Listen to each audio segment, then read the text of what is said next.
সাম্প্রতিক সময়ে টি-20 ফরম্যাটে আফগানিস্তানের বিপক্ষে নামার আগে পৃথিবীর যে কোনো দলই সতর্ক থাকে। গত টি-20 বিশ্বকাপের সেমিফাইনালিস্টরা এখন এমন এক জায়গায় দাঁড়িয়েছে যেখানে প্রতিটি ম্যাচে তারা প্রতিপক্ষের জন্য বড় হুমকি।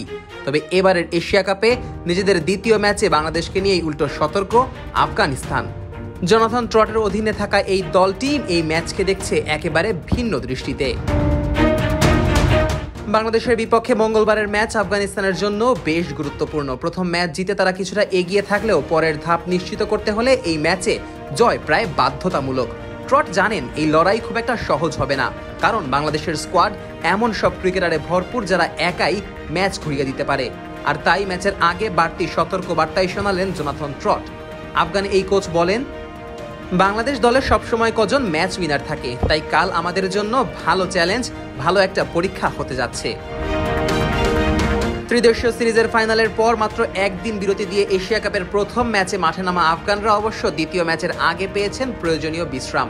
দীর্ঘ সিরিজ শেষে ক্লান্ত শরীর নিয়ে মাঠে নামা রশিদ খান, মোহাম্মদ নাবিরা এখন একটু ফুরফুরে। তাই তো সংবাদ সম্মেলনে ট্রট বলেন, বিরতির পর আমরা মানসিক ও শারীরিকভাবে ফুরফুরে আছি। এখানে তো অনেক গরম, আমার জন্য এটা ব্যাটারি রিচার্জ করে আবার মাঠে নামা। কাল জিতলে পরের ধাপ অনেকটা নিশ্চিত হয়ে যাবে। প্রথম ম্যাচের জয় আফগানদের আত্মবিশ্বাস বাড়িয়ে দিয়েছে, কিন্তু ট্রট মানতে নারাজ যে প্রতিপক্ষকে হালকাভাবে নেওয়া যায়। তার কাছে এশিয়া কাপে প্রতিটি ম্যাচই সমান গুরুত্বপূর্ণ। তিনি জানান, টুর্নামেন্টের শুরুতে সবাই একটু নার্ভাস থাকে, তাই জয় দিয়ে শুরু করাটা দারুণ ব্যাপার। প্রথম ম্যাচের পর বিরতি পেয়েছি, তবে তার আগে টানা ক্রিকেটের মধ্যে ছিলাম। 12 দিনে 6টি ম্যাচ খেলেছি, তাই বিরতি পেয়ে ভালো লাগছে। ফ্রেশ হয়ে আবারও মাঠে নামবো।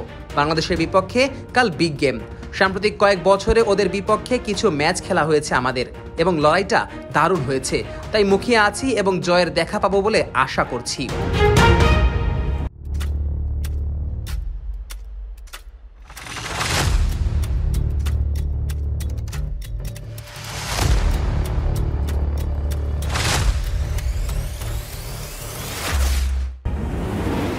বাংলাদেশ আফগানিস্তান ক্রিকেট প্রতিদ্বন্দ্বিতা এখন প্রায় নিয়মিত এক লড়াইয়ের নাম। 2014 সালে বাংলাদেশের বিপক্ষেই তাদের প্রথম বড় আন্তর্জাতিক ম্যাচ খেলেছিল আফগানিস্তান।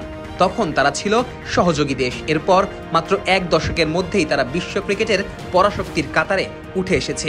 আজকের আফগানিস্তান বিশ্বকাপ সেমিফাইনালিস্ট, আর সেই গল্পের শুরুটা কোথাও না কোথাও বাংলাদেশের বিপক্ষেই। ট্রটও মনে করিয়ে দিলেন, আফগানিস্তান বাংলাদেশের বিপক্ষে বিভিন্ন ফরম্যাটে সাফল্য পেয়েছে। তিনি বলেন, আমি দায়িত্ব নেওয়ার পর ওদের টেস্টে হারিয়েছি, ওয়ানডে সিরিজে হারিয়েছি, তাও ওদের দেশে, যেখানে সবাই জানেন ওরা অনেক বেশি শক্তিশালী। সেন্ট ভিনসেন্টে ওদের হারিয়ে সেমিফাইনালে পৌঁছেছি। ম্যাচটা ঐতিহাসিক, টাইট গেম ছিল। আফগানিস্তানের যাত্রাটা ঠিক পথেই এগোচ্ছে, তারা নতুন উচ্চতায় পৌঁছাতে চায়। বাংলাদেশকে নিয়ে জোনাথন ট্রট বেশ সতর্ক বার্তায় দিয়েছেন। সাম্প্রতিক সময়ে বড় মঞ্চে পারফরমেন্সের ভিত্তিতে অনেকেই হয়তো ধরে নেন বাংলাদেশ এখন আর সেই আগের মতো ভয় জাগানিয়া দল নয়, কিন্তু আফগান কোচ মনে করিয়ে দিচ্ছেন এই স্কোয়াডে সবসময়ই থাকে কয়েকজন ম্যাচ উইনার, যারা একাই ম্যাচের চেহারা পাল্টে দিতে পারে। এ কারণেই ম্যাচটিকে আফগানরা দেখছে বিগ গেম হিসেবে। অন্যদিকে বাংলাদেশের জন্য ম্যাচটি শুধু বাঁচা মরার নয়, বরং নিজেদেরকে প্রমাণ করার সুযোগ। প্রতিটি উইকেট, প্রতিটি রান, প্রতিটি মুহূর্তে থাকবে নিজেদের মর্যাদা প্রতিষ্ঠার লড়াই। ট্রটের মতো প্রতিপক্ষ কোচ যেখানে এতটা সতর্ক, সেখানে বাংলাদেশ কি পারবে নিজেদের সামর্থ্য প্রমাণ করতে? আর মাত্র কয়েক ঘন্টা পরই মিলবে সেই জবাব। Najmus Sakib, on field.